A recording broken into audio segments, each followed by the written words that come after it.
Want to mute someone on WhatsApp for Android to stop their notifications? This video gets straight to the point and shows you exactly how to do it.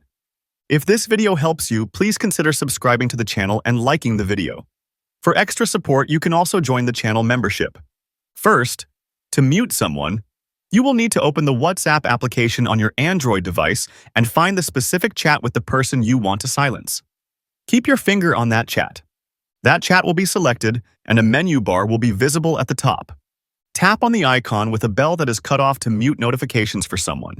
Simply tap on this option, choose the duration, like 8 hours, 1 week, or always, and confirm to mute the chat on your Android device.